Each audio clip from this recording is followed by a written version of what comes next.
Sehingga kalau seandainya perusahaan-perusahaan perunggasan nasional ini bisa mengisi pasar di Singapura yang aja begitu bisa, ketat. gitu. Nah, kalau ini bisa berarti industri perunggasan nasional ini tentunya juga mampu. Benar. Dari aspek kualitasnya, komitmennya, kemudian juga prosedur-prosedur yang relatif strict dan rumit itu bisa dilalui. Iya, iya. Artinya ini akan membuka peluang yang lebih besar lagi.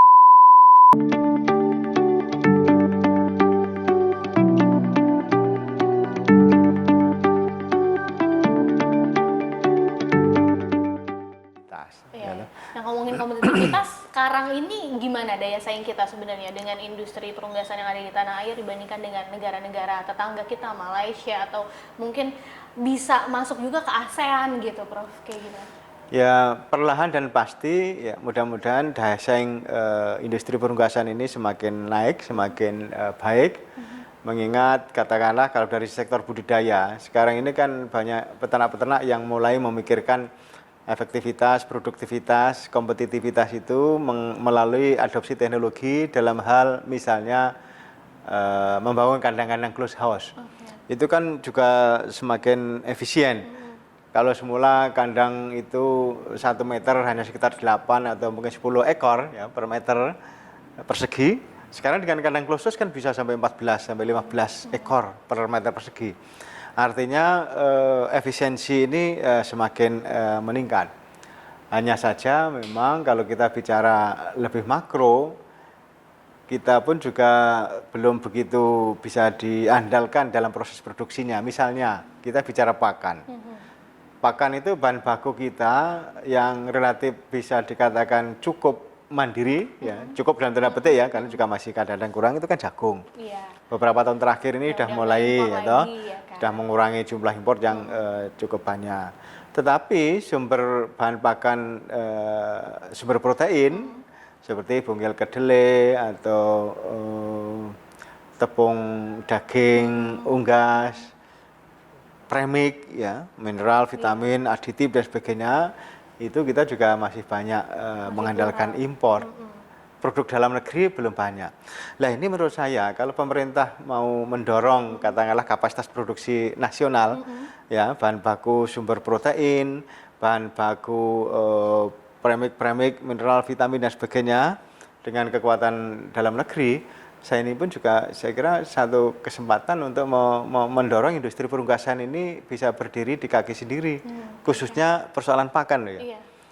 Tapi ini kan masih lumayan agak menantang, ya. agak menantang dan masih agak jauh. Sehingga sebenarnya ya belum mandiri-mandiri amat. Ya. Tapi kalau bicara DOC dari final stock yang berawal dari parent stock, kemudian grand parent stock, ya. Kalau bibit saya kira cukup meskipun importasi grand parent stock ya masih 100%. Oke.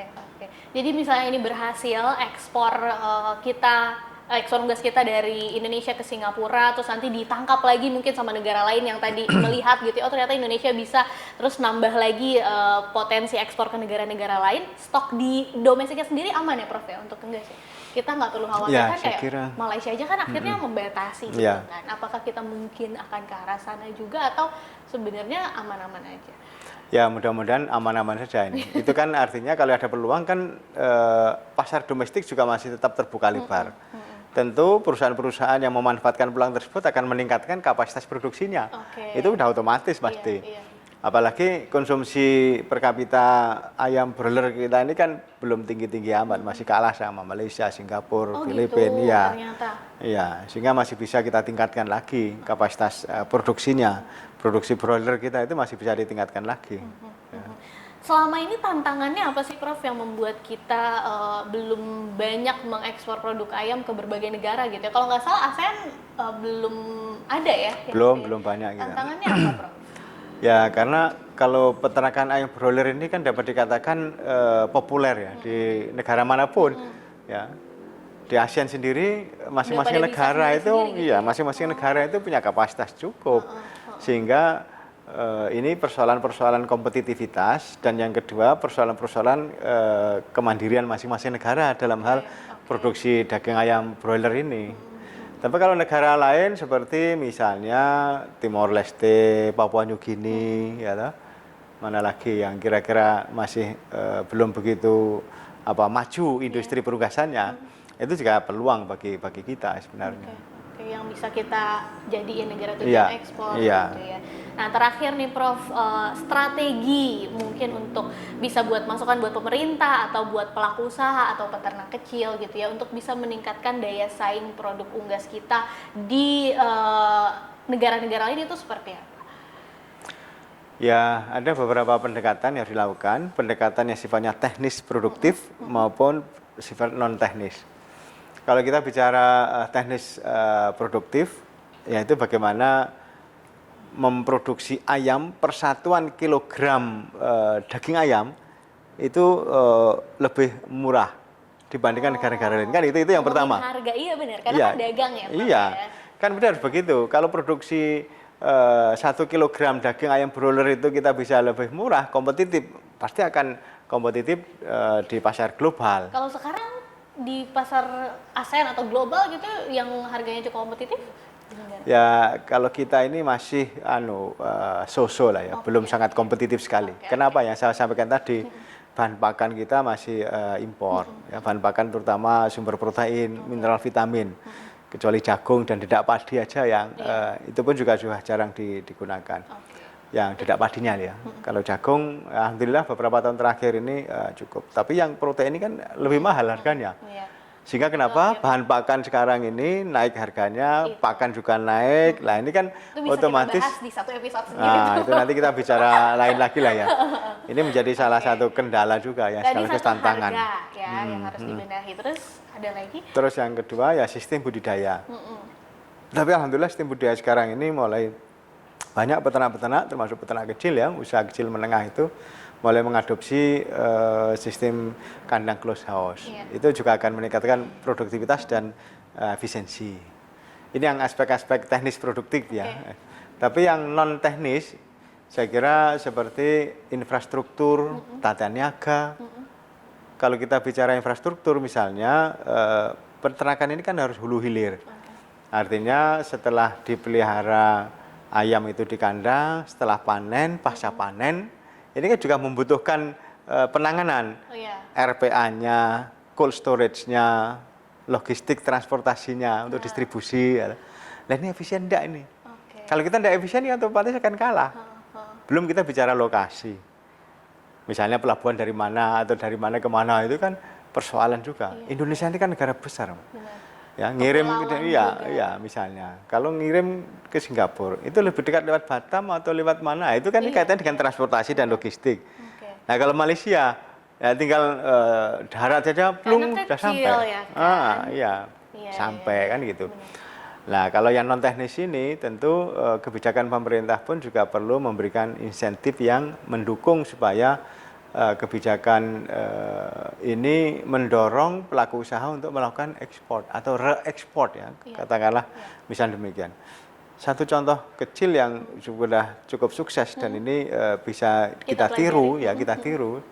Contohnya ini tidak menyebut nama ya, katakanlah produk mie instan misalnya. Ini kan sudah merambah ke negara banyak, ke Afrika, Timur Tengah. Padahal Indonesia bukan negara produsen gandum. Tetapi dengan teknologinya, resepnya, jaringan bisnisnya, semangat untuk mengembangkan industri pangan ini, akhirnya kan produk mie instan dari Indonesia ini kan masuk ke pasar global. Banyak diminati, banyak dicari. Padahal kita bukan produsen gandum. Misalnya. Artinya apa? Memang kita itu harus kita ini harus berpikir kalau istilah orang menyebut out of the box misalnya, berpikir yang memang, nah kadang-kadang ini kita agak mudah terjebak dengan pola pikir yang konvensional, yang klasikal. Kita harus berpikirnya itu lateral, tidak linear. Berpikir ya yang zigzag ke sana kemari, yang penting pertama tidak melanggar hukum, membuat ekspansi bisnis yang semakin perspektif, dan kuncinya ya memang keberanian, kompetitivitas. Untuk itu semua butuh teknologi. Teknologi butuh pengetahuan. Iya. Nah, ini ke depan mungkin kita perlu bahas khusus pentingnya, urgensinya research and development. Research and development, R&D. benar-benar. Nah, itu. Karena itu akar dari semuanya ya, Prof, Semua ya. itu, ya. Yang- Kompetitivitas, ya, daya saing, semuanya itu berawal dari hasil-hasil research and development. Oke. Setelah itu ditransformasikan atau didiseminasikan sehingga diadopsi oleh pelaku usaha. Terima kasih banyak Prof, udah banyak banget tadi yang udah diberikan, kita jadi ngerti gitu ya, dari mulai masalahnya, apa yang terjadi di negara tetangga kita dan apa yang bisa kita pelajari, peluang apa yang bisa kita tangkap, dan strategi kedepannya apa aja sih yang harus kita perbaiki untuk bisa naikin sektor perunggasan atau poultry di tanah air ya. Sekali lagi terima kasih banyak Prof Ali udah ngasih ide-ide juga tentang apa aja yang bisa kita bahas di episode-episode berikutnya gitu ya. Ya. Saya Eki Sineksis pamit undur diri, sampai bertemu di AgriTalk episode berikutnya.